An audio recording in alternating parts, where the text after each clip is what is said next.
Good afternoon. It's a pleasure to be with you and to get to share with you as a part of the conference for a few minutes. So, why are we here? We're here to talk about using the models of disability to help us interpret or read our civic text for the purposes of building coalition both within the disability community and between the disability community and the larger world. So, first we must examine or think about what we mean for the purposes of this conversation when I say the words civic text. It's very easy to think that civic text has to do largely with the laws, ordinances, or statutes that govern or bound our civic discourse, or any sort of written document as well. But for the purposes of our conversation, I would like to invite us to consider civic text to really mean any public space or space where public discourse can happen. Even things like schools, libraries, courthouses, even down to sidewalks and public transit can be civic text. And to help us examine or form these coalitions or talk about this concept, we're going to use four models of disability: the medical model, the social model, the limits model, and finally, our preferred way of talking about this, the cultural model of disability. And to do this, I'm going to use a particular framework of a civic text experience I had a couple of months back involving a sidewalk and a road sign and my favorite coffee shop right across the street from my house. So I was making my way to my favorite coffee shop one day, and there was a construction ahead sign with four legs that stretched out and blocked all of the sidewalk and all of my path to my favorite coffee shop. And after trying to go around this for several minutes, sometimes more death-defyingly and daringly than I probably should have, I finally turned around and came back home. So that's the story or the situation I would like to keep in mind as we talk about interpreting our civic text through the models of disability. So what would our first model have to say? What would the medical model say about this situation? Well, the medical model of disability quite simply states that disability is any sort of medical condition or abnormality that an individual might have, and that there are a range of therapeutic or medical options for the remedying of this disability. I think it's pretty fair to say that this is the most widely understood and accepted version of disability within most of America, if not Western society. If you ask 100 people, I guarantee you at least 80 of them are going to give you some sort of medical definition of disability. And although it might be tempting to think that the medical model is anachronistic, and in some ways it is, or in many ways it is, it's important to know that as people with disabilities, this has been a part of our conversation for the better part of the last century. When you look at things like the Chicago Ugly Laws of 1911, that basically said anybody with a deformity or a disabling condition could not be out in public past a certain time of day, and even the forced institutionalization of persons with disabilities, which did not end until the early to mid 1970s as a largely medical model framework. And if we look at this situation with our road sign, the medical model would tell me that my disability is a largely individual problem and it should be an isolated individual experience. And it wouldn't have a lot to say other than encouraging me to go home and maybe find a medical remedy for my condition or disability. But in terms of this road sign, there wouldn't be a lot of response. Now, the next model we're going to look at is the social model.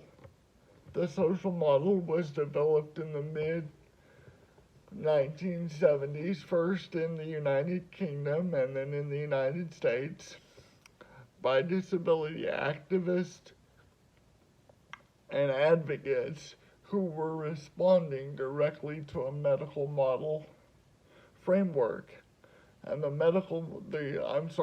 social model states that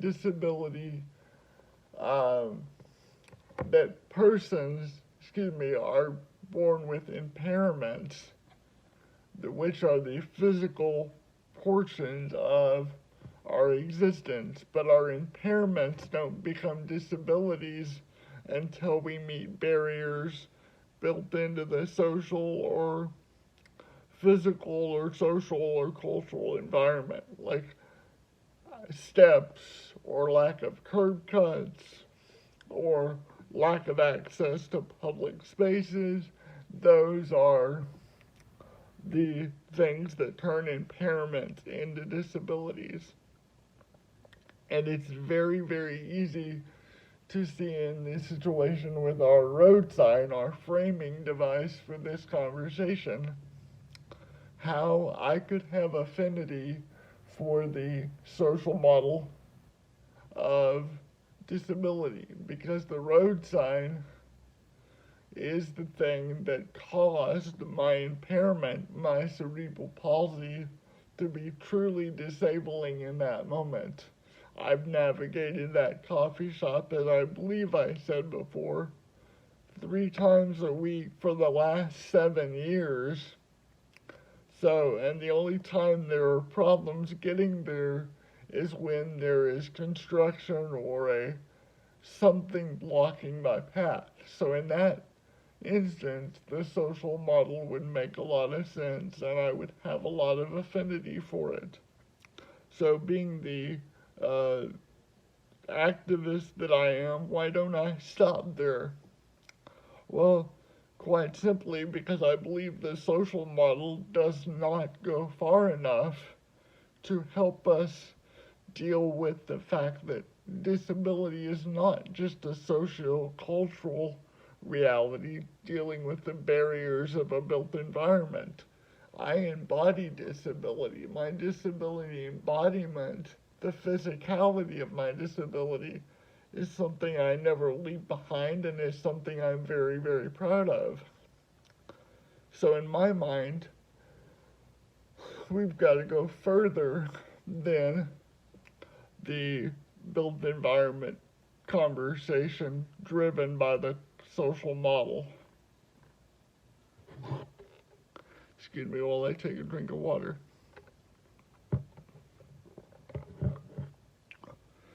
So how do we do this? Well, one model that we can use to do this or begin to do this with is the limits model of disability. The limits model was developed by disability theorist and theologian Deborah Beth Creamer out of Iliff School of Theology in the early 2000s. And what Dr. Creamer would say is that all of human existence or embodiments are somewhat limited. We are limited, finite creatures in her conception.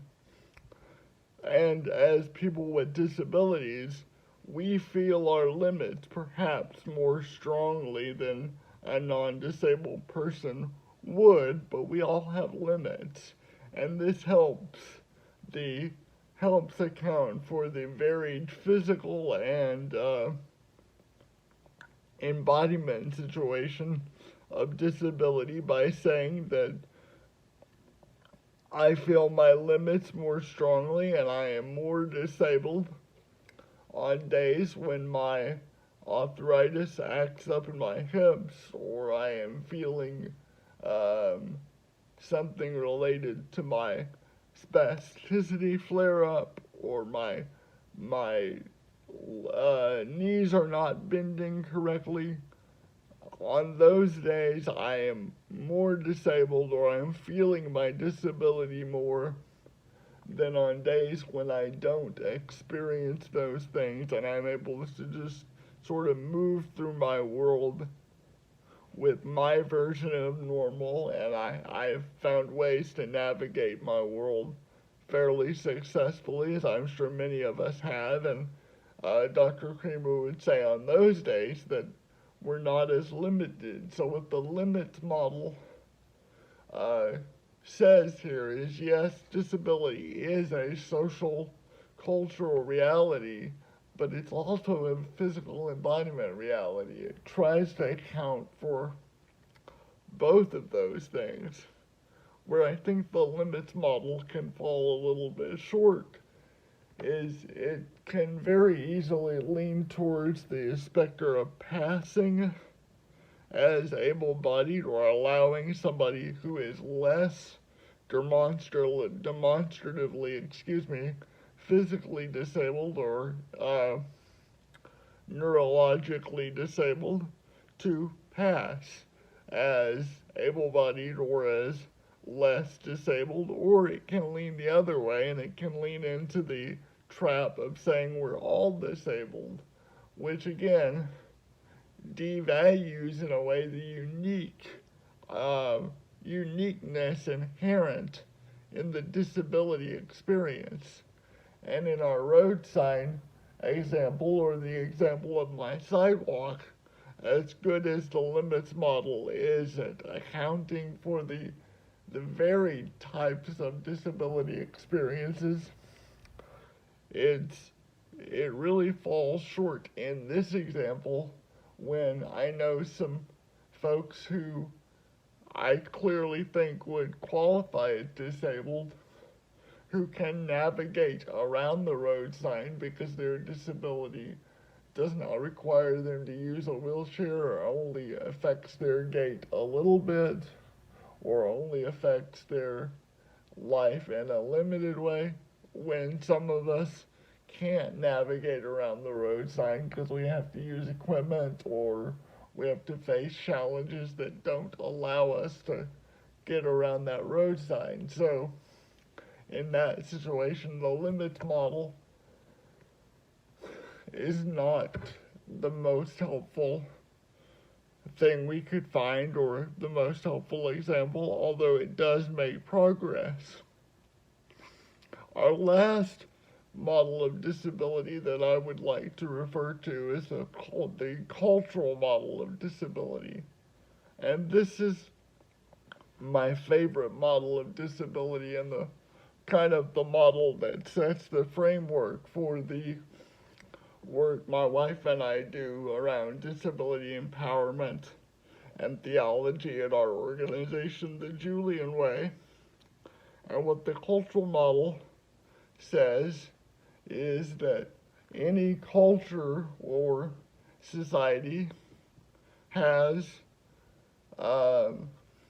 standards of normalcy or expectation, and anything that doesn't meet a culture's standards of normalcy or expectation is qualified or qualifies as disability.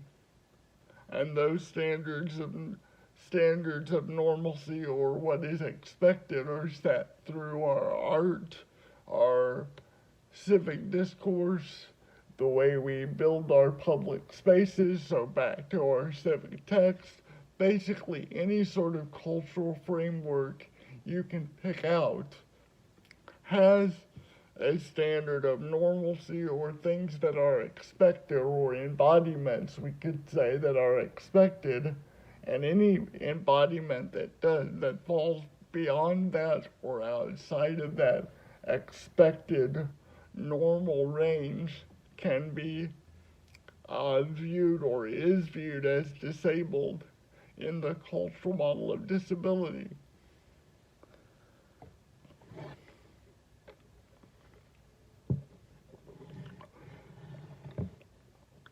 I like the cultural model, and we do in the Julian Way, because the cultural model, is not based on a hierarchy of disability.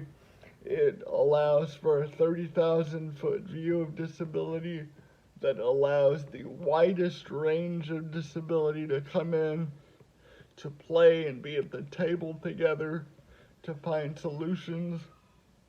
Basically, if you claim disability and you want a seat at the table, the cultural model allows you to be a part of the conversation, and nobody's experience of disability is over one another or over anybody else. We're all trying to work together to live our best life in this world that we inhabit. So the cultural model is a very open and optimistic way of viewing disability. So if we use a cultural model framework of disability and we go back to our experience with the road sign to talk about how we form coalitions both within the disability community and for the disability community and the larger able-bodied world, let's see how we do that. Well, as I said, after a few minutes of sitting there trying to navigate my way around the road sign rather daringly, trying to get around the curb, maybe on two wheels and maybe not, I don't want to say that too loudly, my wife is nearby. I turned around and went back home, and my home is located on the property of a United Methodist Church. I am a United Methodist pastor. My wife and I lived in community for a number of years, and the community we ran was located on the property of a United Methodist Church, and the pastor of that church right now and I have been friends for a number of years. So I immediately went to him and asked him if he knew the name of our local city council person, and after several conversations with her and her very helpful staff, we arranged to get the road sign moved or put to the side so I could navigate the sidewalk. Now that experience of my friend as a coalition partner, or that experience of my friend being able to understand my disability experience, does not happen if three key virtues or aspects are not at play. And those are what we're going to discuss right now and to conclude. And those are really interrelated, but they're aspects that I would invite you to consider how you can use in your day-to-day ministry experience, both with those with disabilities, or if you have a disability yourself, how you can try to inhabit these virtues as you move throughout your experience of disability. And the first virtue, or the first aspect, is openness. Openness. What do I mean by openness in this sort of coalition building sense? Well, openness for me means this. My pastor friend was open to hearing my experiences and I knew I could go to him because he would treat my experiences with sincerity, with gentleness, and with as much understanding as he could, being a non-disabled person. But I knew that he would treat my experience for the rich, sort of nuanced experience it was. Basically, I knew I could trust him, and I knew that he would be able to receive my experience with an open hand and an open heart, and then help me solve the problem, which he did. Now, the next virtue, or the next aspect, is very interrelated, and that's respect.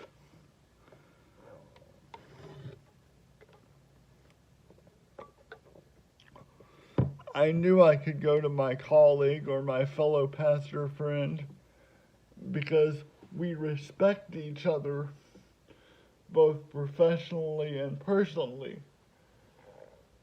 He respects my ability as a minister and my story as a person with a disability, and he respects what I can teach him being a person with a disability, and he respects what he knows about that experience because of what we've shared, and what he doesn't know.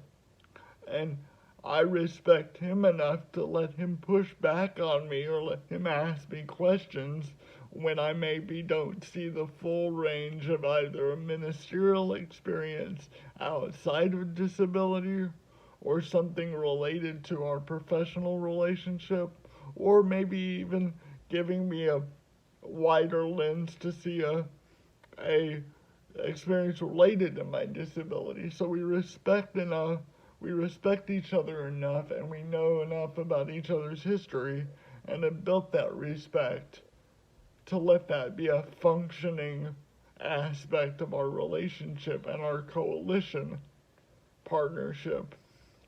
And the last sort of virtue I want to talk about, or the last interrelated virtue, is intellectual charity. And this one is really important in the context of building coalitions for persons with disabilities, especially outwardly towards the non-disabled world. Intellectual charity means that my pastor friend hears my experiences and basically gives me the benefit of the doubt, and doesn't get offended or squeamish or tell me that my experience was not as bad as it could have been, or surely that was just a road sign and you didn't need to worry about that. He always this friend of mine always tries to receive my experiences with the best of intentions and in the best light.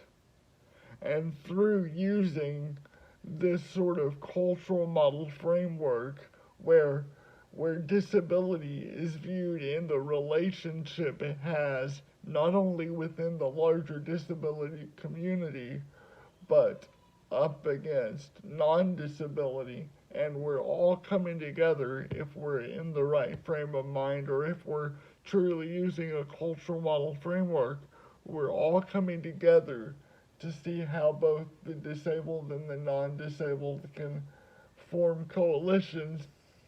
This intellectual charity allows us to understand each other with the best of intentions, because when we use a cultural model framework and when we talk about our civic text, it's very important for me to remember as a person with a disability that my pastor friend does not get to dictate what my experience of a person with a disability, as a person with a disability, really meant to me. He can inform, he can help me discover, we can discover together, but my experience is my experience.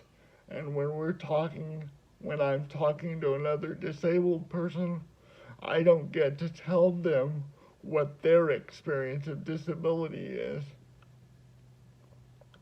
And when I am talking with a non-disabled person, I always try to operate with what can they teach me, what can I learn that I haven't seen myself. And this takes practice, and it takes prayer and a real heart for sincerity. But I think if we can integrate this cultural model, big tent understanding of disability into the way we talk to one another as disabled people and discussing disability in the context of larger society, we can really, truly make the world we want to make and make it a fairer world and a more open world and a more just world where God's work can flourish. So I invite you to reflect on the civic text we've talked about today. Reflect on how our virtues of openness, respect, and intellectual charity might influence the way you think about disability moving forward. And thank you for the opportunity to share with you. And go in the grace of God, my friends. Thank you. Blessings. Bye-bye.